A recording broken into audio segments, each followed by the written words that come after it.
बिस्मिल्लाहिर्रहमानिर्रहीम, अस्सलामु अलैकुम। आज जैसा कि हम एडजस्टिंग सीरीज़ के ऊपर पूरे तमाम लेक्चर रिकॉर्ड कर रहे हैं और एक पूरी सीरीज़ के ज़रिए एडजस्टिंग एंट्री को कवर कर रहे हैं, तो उस सिलसिले का आज हम चौथा लेक्चर रिकॉर्ड करेंगे जो एक्रूड इनकम या एक्रूड रेवेन्यू दूसरा लफ्ज़ में जिसे हम अनरिकॉर्डेड इनकम भी कहते हैं पर बात करेंगे। तो एक्रूड इनकम दरअसल वो इनकम होती है जो कारोबार पे वाजिबुल वसूल हो जाती है, यानी वो इनकम जो कारोबार पे वसूली के काबिल होती है और उसे इसी साल की करंट ईयर की इनकम में शामिल करना होता है और ये बात हमें एंड के अंदर साल के आखिर में एडजस्ट करना होती है। तो एक डेफिनेशन वाइज को समझने की कोशिश करते हैं। इनकम ऑलरेडी अर्न, वो इनकम जो आप पहले ही कमा चुकते हैं लेकिन but has not yet been collected is called accrued income, लेकिन उसकी वसूली आप नहीं कर पाते तो उसे हम एक्रूड इनकम कहते हैं। और एक्रूड इनकम को आउटस्टैंडिंग इनकम या रिसीवेबल इनकम या income but not yard receive के अल्फाज से भी रिप्रेजेंट किया जा सकता है। तो एक्रूड इनकम दरअसल एक्रूड इनकम या आउटस्टैंडिंग इनकम या रिसीवेबल इनकम जो होती है वो दरअसल हमारा इनकम रिसीवेबल ही होती है और वो करंट एसेट के हेड ऑफ अकाउंट में रिप्रेजेंट होती है, ज़ाहिर होती है और शो होती है जब बैलेंस शीट वगैरह हम बनाते हैं। तो जब एडजस्टिंग एंट्री के तो इसकी एक्रूड इनकम की जो एंट्री बनती है वो फिक्स है, क्योंकि ये इनकम आपका बिज़नेस के पर वाजिब वसूल होती है। कारोबार ने काम तो कर दिया होता है अपनी तरफ से और उसकी वसूली अभी मुमकिन होना बाकी रहती है। तो जो उसकी एंट्री बनाई जाती है कुछ इस तरीके से बनाई जाती है, जो भी इनकम आपकी एक्रू होगी उस इनकम का रिसीवेबल डेबिट हो जाएगा और उसी इनकम को क्रेडिट कर दिया जाएगा।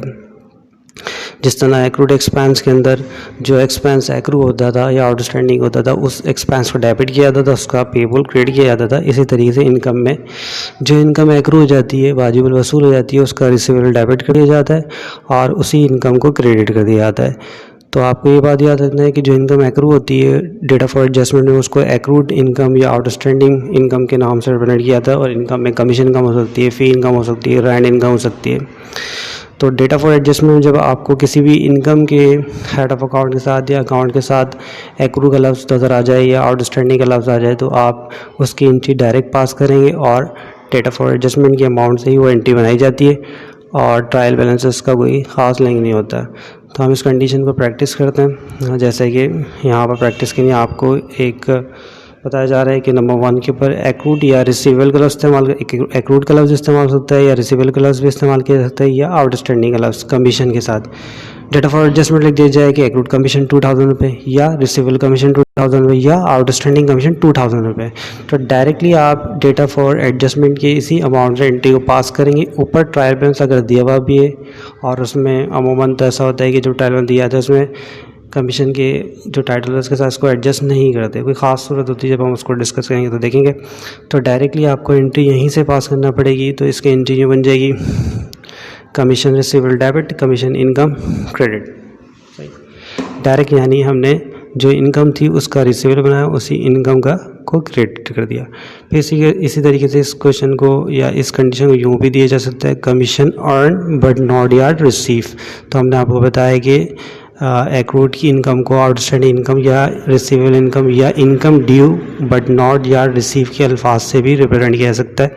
तो यहाँ पर एग्जामिनर आपको कुछ इस तरीके से भी दे सकते हैं commission earn but not yard receive, इसका मतलब भी यही है। तो आप इसकी एंट्री बनाएंगे, कमीशन जो हमारी इनकम है उसी के रिसीवेबल को डेबिट कर देंगे और उसी की इनकम को क्रेडिट, यानी जो इनकम एक्रू हो रही होगी या अनअर्न्ड एक्रू हो रही होगी तो उसका नाम, जैसे कमीशन है तो कमीशन, फ़ी है तो फ़ी, या रेंट है तो रेंट, या इंटरेस्ट है तो इनकम, वो नाम पहला आ गया रिसीवेबल, फिर उसी के नाम को लिखने के बाद उसी इनकम को क्रेडिट कर दिया जाता है। तो एक तरह की ये फिक्स एंट्री है। तो यहाँ पर दोबारा कमीशन की एंट्री बन रही है जिसे बताया जा रहा है commission earn but not yard receive. तो डायरेक्टली इसकी एंट्री भी हम ये बनाएंगे commission receivable debit, commission income credit 5600 rupees जो अमाउंट यहाँ गिवन है। डायरेक्ट इसको किसी फर्दर अमाउंट से एडजस्ट नहीं किया जाएगा। या फिर ये बता दी जाए कि एक्रूड या आउटस्टैंडिंग इंटरेस्ट हो गया, आप इनकम का नाम इंटरेस्ट है, जो आमदनी आपकी एक्रू हो रही है वो है इंटरेस्ट की। तो एंट्री बनाते वक्त क्या बनाएंगे, इंटरेस्ट रिसीवेबल डेबिट और इंटरेस्ट इनकम क्रेडिट, कहीं से इसको फर्दर एडजस्ट नहीं किया जाएगा। जितना अमाउंट डेटा फॉर एडजस्टमेंट में दिया है उतना ही अमाउंट से एंट्री पास हो जाएगी। इसी तरीके से फिर बताया जा रहा है कि भाई फ़ी एक्रू हो गई है, आउटस्टैंडिंग हो गई है 4000 रुपये, तो आप इनकम का नाम फ़ी है, आमदनी का जरिया फ़ी है, तो डायरेक्ट एंट्री क्या बन जाएगी, फ़ी रिसीवेबल डेबिट, फ़ी इनकम क्रेडिट। इसी तरह से लास्ट में देखा जाए तो इनकम का नाम रैंड है, रैंड या रैंड रिसीवेबल, तो डायरेक्ट इसकी एंट्री हम क्या बना देंगे, rent receivable debit, rent income credit. तो एक्रूड इनकम के केसेस को आप ग्रेजुएट बीकॉम पार्ट 1 की पास्ट ईयर के पेपर से प्रैक्टिस कर सकते हैं। और प्रैक्टिस के लिए आपके पास जो ईयर है वो 2009 रेगुलर क्वेश्चन नंबर 1 और डेट ऑफ एडजस्टमेंट का एंट्री नंबर 5 है। इसी तरह 2011 private question number 1 date of adjustment का एंट्री नंबर 3 और 2003 और फर्दर इस तरह आप प्रैक्टिस कर सकते हैं।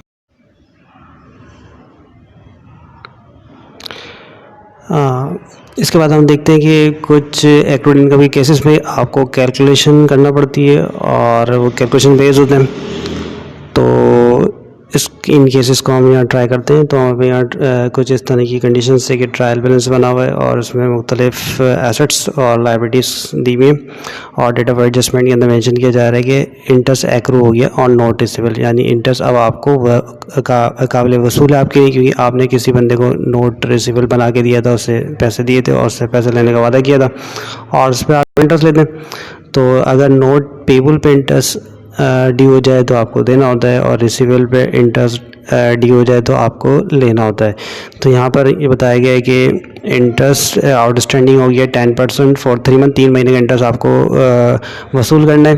तो इंटरेस्ट एक्रू हो रहा है, आपको लेना है, तो आपके लिए इनकम है। तो जब आप इसकी एंट्री पास करेंगे तो एंट्री वही फिक्स है, इनकम इंटरेस्ट रिसीवेबल को डेबिट करना पड़ेगा और उसी इनकम को, इंटरेस्ट की आमदनी को या इंटरेस्ट इनकम को क्रेडिट कर देंगे। तो किस तरह की, हमने जो नोट रिसीवेबल था हमारा वो कितने का जी 40,000 रुपये, उस पर सालाना इंटरेस्ट 10% लगता है, लेकिन हमें सिर्फ कितने महीने का यहाँ पर अभी रिकॉर्ड करना है, 3 मंथ का। तो 40,000 का 5% निकालेंगे, ये 5% का नोट पेबल है, नोट रिसीवेबल है, यानी इस पर सालाना 5% इस नोट के ऊपर इदारा या बिजनेस इंटरेस्ट वसूल करता है। तो 40,000 का 5% निकालेंगे और उसको 3 मंथ में कन्वर्ट करने के 3 से मल्टीप्लाई देके 12 से डिवाइड करेंगे, क्योंकि ये रेट पूरे साल का होता है, इसलिए 12 से डिवाइड दे रहे हैं। तो 3 मंथ का इंटरेस्ट कितना रिसीव करना हमें, 500 पे, तो एंट्री बन जाएगी interest receivable debit, interest income credit. इसी तरीके से यहाँ पर दूसरा एक आपको डेट ऑफ एडजस्टमेंट दी हुई है कि इंटरेस्ट एक्रू हो गया लॉन्ग टर्म लोन के पास 6% पर एनम, पूरे साल का रेट इंटरेस्ट का जो है वो 6%, यानी इंटरेस्ट ही हमें वसूल करना है, हमारी आमदनी है।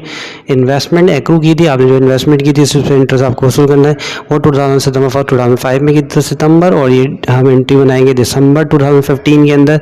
तो सितंबर में इन्वेस्टमेंट की तो कितने महीने बनते हैं, सितंबर, अक्टूबर, नवंबर और दिसंबर, 4 महीने। इंटरेस्ट कितने महीने का हम पे काबिल वसूल है हमारे लिए, 4 मंथ का। तो हम देखते हैं इन्वेस्टमेंट जो है हमारे पास जी, इन्वेस्टमेंट हमें बताई हुई, हमने जो इन्वेस्ट किया पैसा वो 50,000 रुपये की है और उसमें सालाना 6% का इंटरेस्ट की आमदनी होती है इस इन्वेस्टमेंट में हर साल। लेकिन हम इस साल से 4 मंथ की का इंटरेस्ट रिकॉर्ड करेंगे, क्योंकि ये पूरे 12 महीने साल नहीं हो पा रहे और ये रेट पूरे 6% का रेट पूरे साल पे होता है। अगर आप इसका 6% निकालते हैं तो जो अमाउंट होता है वो पूरे 12 महीने का आता है, लेकिन हमें अभी सिर्फ कितने महीने की इनकम को इस साल रिकॉर्ड करना है, सितंबर से लेकर दिसंबर तक 4 मंथ की।